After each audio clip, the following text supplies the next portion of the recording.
Alright, so here I am back with what I've done in between, and I'm pretty sure that you are already on the same level as I am. So yeah, just created the 20, the 30, and the 10, and I copied all those boxes from this group over to this place here. Okay, so now let's go on modeling.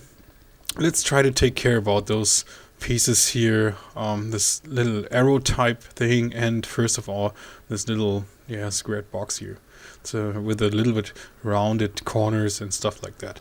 So let's start doing this. So create a polygon cube, and let's bring that down to where it belongs, and let's scale that guy. Maybe just a bit more. And let's scale that in. Like this. Okay. So now we take...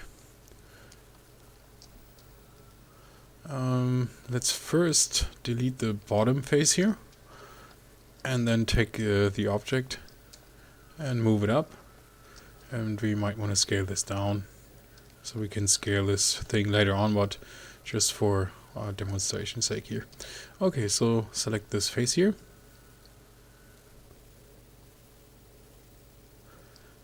and say extrude. Hit R to scale, and I want to scale it down to a point where I need it, somewhere about here. Okay, so with that, we can go in and say we want to extrude all the faces here on the outside. And okay, click on extrude and move those up. So now we got the basic shape of that cube done. So what we now need to do is we need to go in and insert some edge loops. To do this, I'm gonna select an edge here. Oops. We can do this in perspective view as well. So go to object mode and select an edge, and then control right click again, edge ring utilities, and then go to edge ring and split. Set this to from relative to multi, and with those two selected, we scale that out somewhere about here. Let's hit 3 on the keyboard. Yeah, it's giving us a little bit rounded look here. Okay, so let's do the same from the other side. So select this edge here and hit G to repeat the last tool, and then go here to the inputs and again set this from relative to multi again. And also let's scale those guys out a little, somewhere about here. And now let's hit 3 on the keyboard to check that out. Yeah, that's looking okay to me. So now let's try to round this out a little bit more. So yeah, again, select one edge here, hit a G to repeat the last tool, and then with that selected, yeah, let's try to scale that out just a tiny bit. And we might want to do the same on this side here. So select the edge, hit G to repeat the last tool, and let's use our scale tool and scale that out a little bit. So now if you hit 3, it's coming closer to what I want. But now I think we have to select those edges here.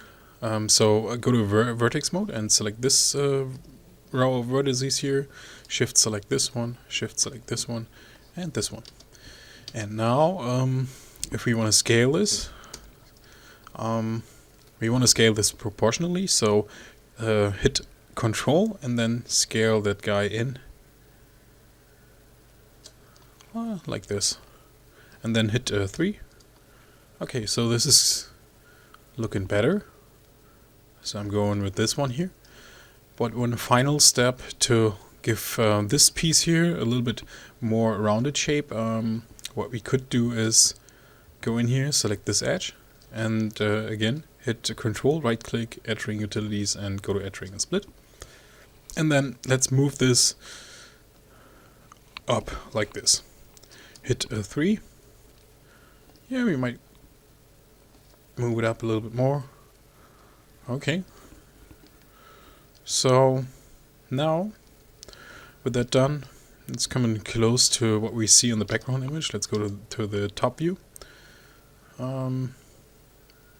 We could do is, yeah, scale that guy.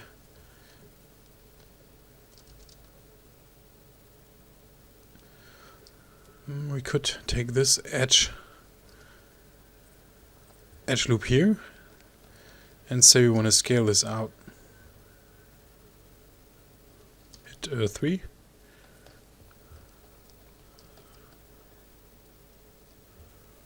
Yeah, alright, so I'm going with this one. So now we want to make this a little bit thinner.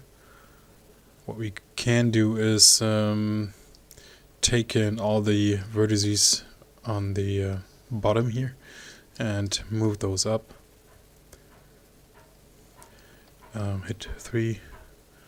Yeah, that's cool. Alright, so now let's select the edge, the border edge here, so the edge loop, and say go to mesh, go to fill hole, and now with that face down here, yeah, select that face and then say extrude and then scale that in. Hit 3 on the keyboard. Yeah, I think that's looking good to me. So now we bring this guy down. Yeah, let's center the pivot and then bring it down to right on top of that main surface here. So I don't want to intersect that, that it intersects. So let it be right there. Okay, so with one piece done, so we need, yeah, what we need is one copy. Do we need 2 copies? But for this one, I'm going to create instances. So go here to Edit, go to Duplicate Special, and then set this from copy here to instance. Just reset the settings, and then say instance here, and I want to, yeah, first of all, I need to bring the pivot into the center of the grid. Alright, so let's do this by holding down D and then X middle mouse over the center of the grid. And now let's go back to our Duplicate Special tool here. And now we need to rotate this guy negative 90 degrees and 90 degrees and Y. So, like I said, set this to instance, rotate in Y 90 degrees, one copy, hit apply, so there you get 1, and then set this to negative 90 and apply. Excuse me. We select this one here and then say negative 90. So we select the original one, negative 90, apply. Okay.